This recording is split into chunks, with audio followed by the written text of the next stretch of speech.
resume recording. And we will be sharing the notes of these sessions. I believe the county's been posting them on the website after these meetings. And other housekeeping items, I know it'll be posted in the chat again, a set of links for other ways to be participating in this process. And there is going to be a public comment period coming up, so make sure you're signed up to receive updates. With that, I'm going to go ahead and get started. So my name is Stephanie Dahlke with the University of Maryland Environmental Finance Center. And we also have Mary from the Department of Environment here, and Karina, who's going to help with our tech issues and take notes.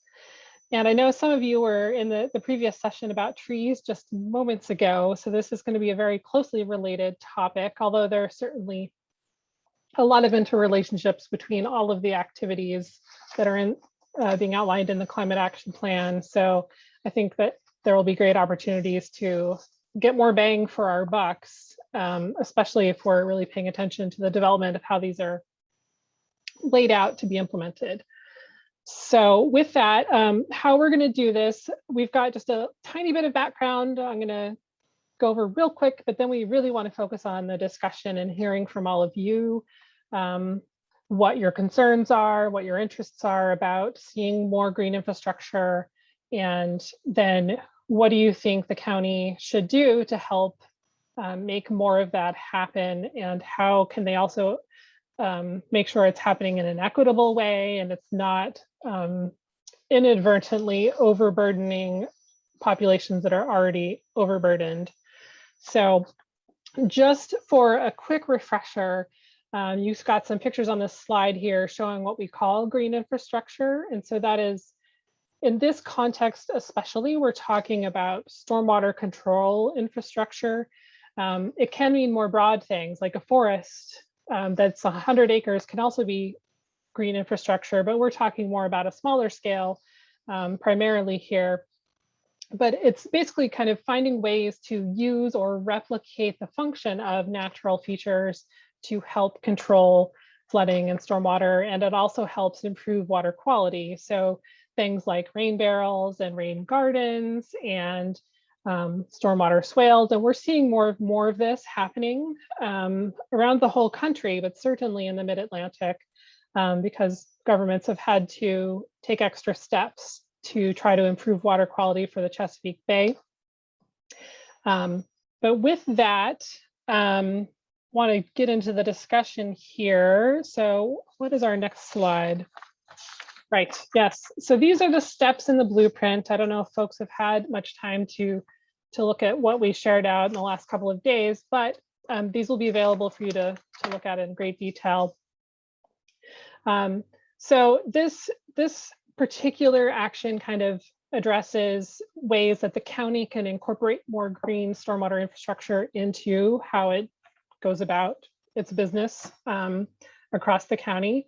And so some of this is making sure that the green infrastructure plan, which was written several years ago, has been updated, and there's a good working definition for what green infrastructure means to the county.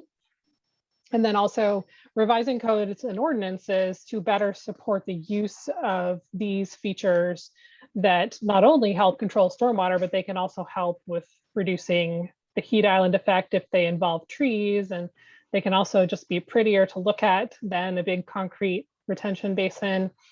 And they also help reduce the impacts on local residents from persistent flooding. Thank you for zooming in. These are so tiny. So there are other steps in this blueprint that get at kind of the practicalities and logistics here. Like, this is not something that is cheap. Even on a good day, you know, big infrastructure projects that are going to function and handle the water that we need them to handle, like, they're going to cost money, whether or not they're made of concrete or trees and gravel, you know. So there are points in this blueprint that have to do with how the county might be able to pay for these projects, not only to construct them, but also how to pay for their maintenance over the coming decades, because they don't work if you don't maintain them. And we're going to have to pay for that somehow. because it costs money to have people out there cleaning out these rain gardens and things. There are also steps that have to do with making sure there are policies to make sure green infrastructure happens, perhaps on new developments or things like that. And so the blueprint goes into more detail on these. But then what we really want to hear from you about is kind of how can we prioritize preserving natural areas and in the face of development pressure, but also how can we choose where to focus efforts from the county on retrofitting stormwater infrastructure with greener options. And so we'd love to hear from you all kind of what your thoughts are and how the county can prioritize these things and creative ways to make sure that they can pay for them into the future beyond the installation. You can get grants sometimes to pay for the upfront costs, but you can't get grants to pay for long-term maintenance. So, so Mary's ready to take some notes and we want to hear from you. Also, feel free to use the chat feature. All of this will be looked through again later. The county is really taking all these comments seriously. And also, please, if you can, raise your hand and I'll make sure I call on you. And Mary's ready to go. We want to know, how can we make sure the county is able to succeed in putting more green stormwater infrastructure across the ground in the county? So I think Hank, you're ready to go? Okay. Yes, I am.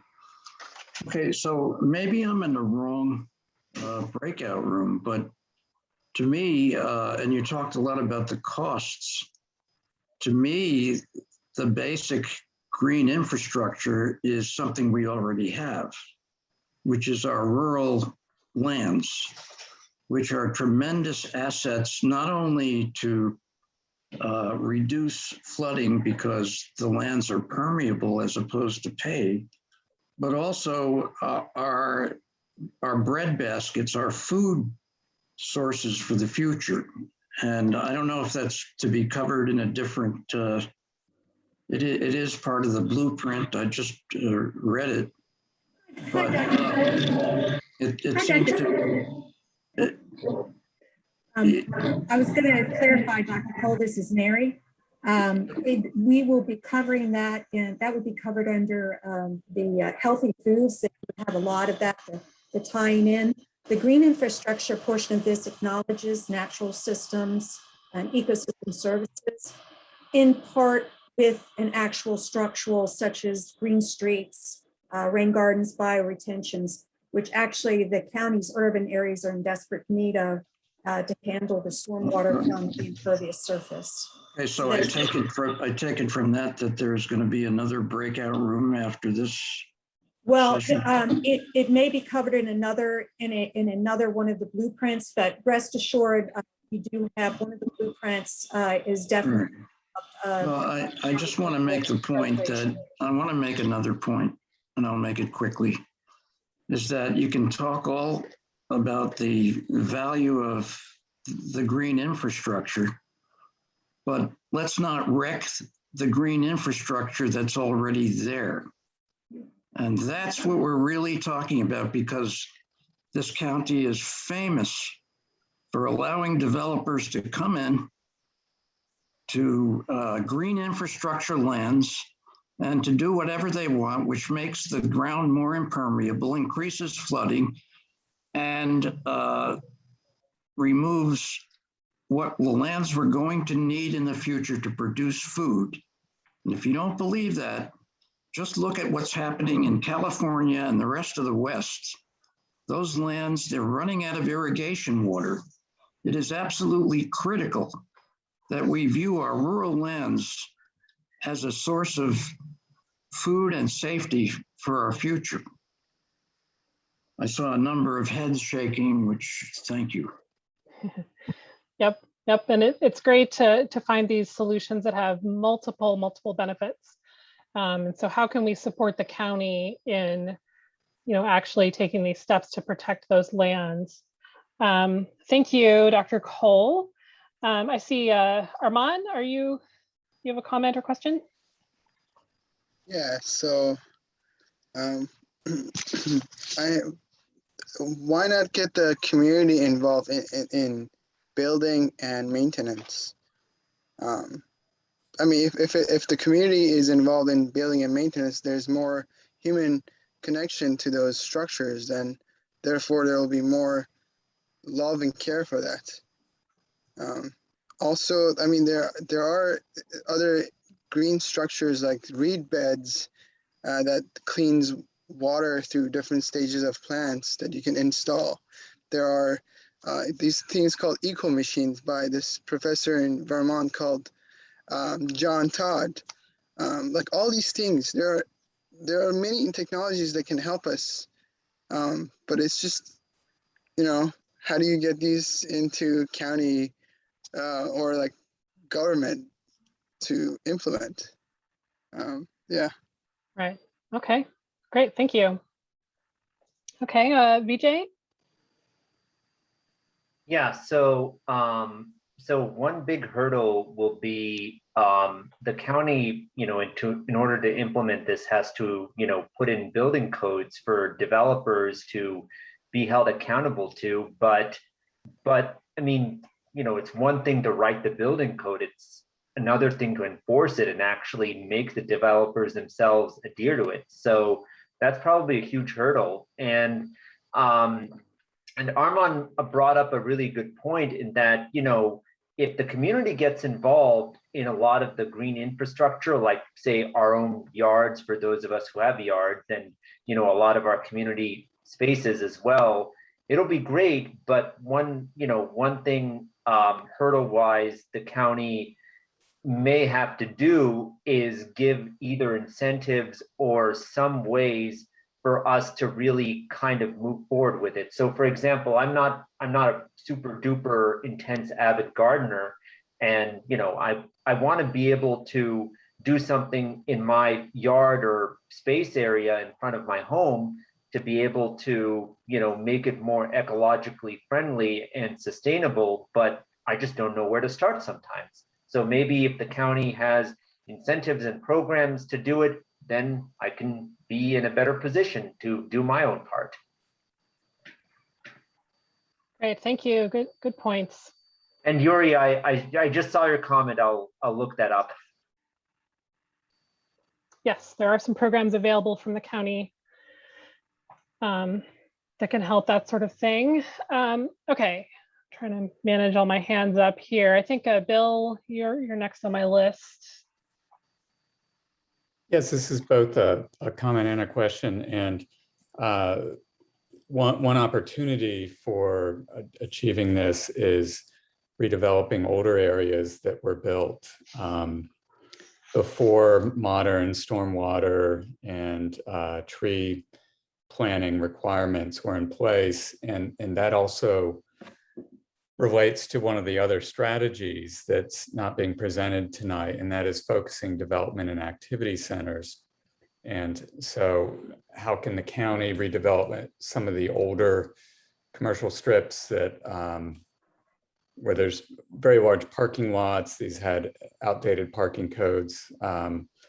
So there's a lot of opportunity there. And the question is when will the other blueprints be presented to the public for comment, such as the one to encourage development and activity centers, because that's both important for this green infrastructure conversation as well as the previous tree preservation and planting conversation.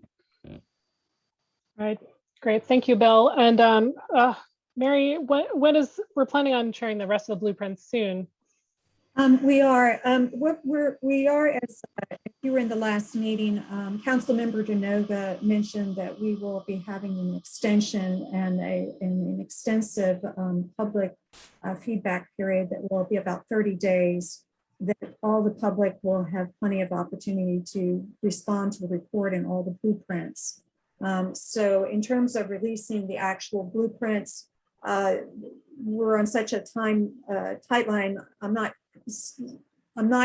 until the commission has had full time to really review the blueprints, we will not be releasing the rest of them to the public. Once the commissioners do have time to really review them and give their feedback, then we will release blueprints. But that should happen, I would imagine, in the next couple of weeks. Thanks, Mary. Okay, so we just got a 15-minute notice for the rest of the time for the breakout session. So we've got a few more hands raised, and I'm sorry, I'm not sure how to pronounce your name. So That's probably me. Yes, can you please tell us how Yes. to pronounce your name? My first name is pronounced Xochitl. Okay, thank you. And so I wanted to say that one of the hurdles to having more green infrastructure is sort of a deficit of both practitioners. Well, I think there are a lot more practitioners now that we have the Chesapeake Bay certified landscape professionals, but also just really the materials and the fact that when you try to source good materials for, for healthy green native infrastructure, well, it's much harder to find because there isn't the demand for it, because we don't have requirements to use, a certain amount of it. And then also there's just so much of, say, the easy plants that and a lot of which are invasive plants. So if we had, I think we need to address what is available for people to buy and why there is so much that is not, that eventually hurts everyone. If that's through some sort of a tax on plants that are already, designated as invasive or something, so that we can use that money to, we need something to stop people from buying those and to get them to buy the other plants. And also the other plants need to be made available, which there are places obviously that sell native plants, but they aren't the majority of what you find in the nursery trade. Right. Yeah, great point. And I would love to establish a tax on whoever brought porcelain berry vines over. It's my own personal battle at the moment. They're pretty.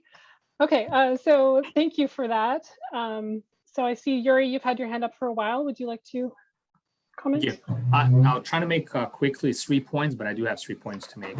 One is, this is great to have all these fantastic plans, but we have the regulation, and apologies to Councilmember Dernoga, but council members can pull up a case and override something in the favor of a developer. I have in our neighborhood went to a number of public hearings, and our former council member Andrea Harrison put up a case to save a developer. I believe it was $800,000 an extra cost to put sewer pipes in the roadway instead of putting sewer pipes in the wetland park.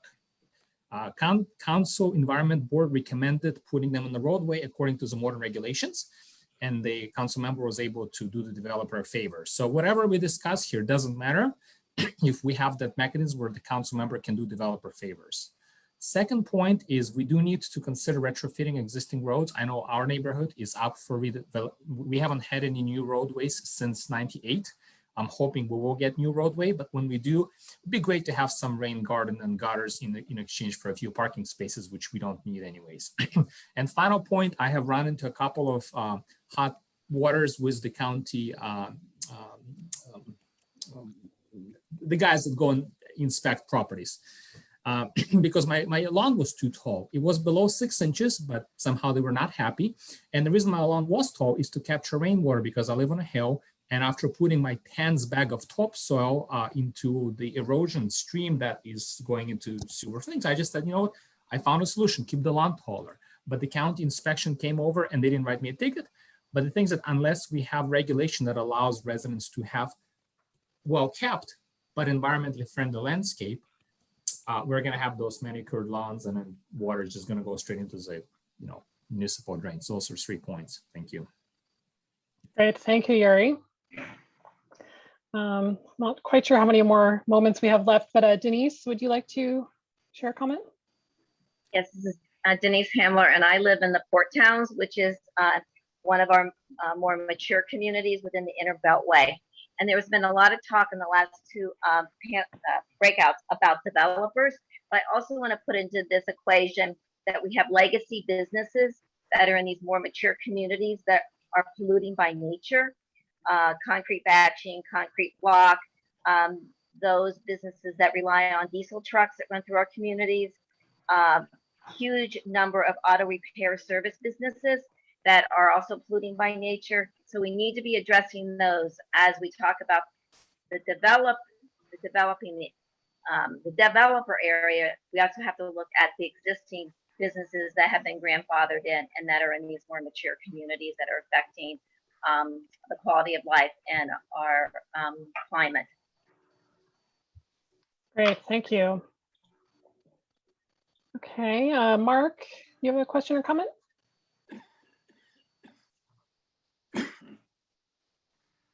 Yes, a brief comment. There seems to be a recurrent motif that there's a lack of enforcement, and that dovetails with also the problem of various entities like the planning department saying, we don't have the authority to stop this or that development that's already underway.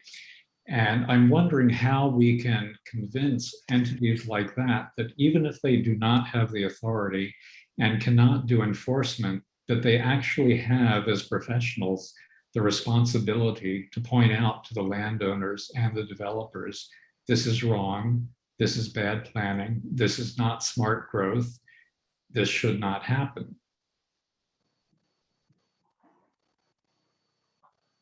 Oh, okay, thank you, Mark. Kim Finch, did you have a question or comment?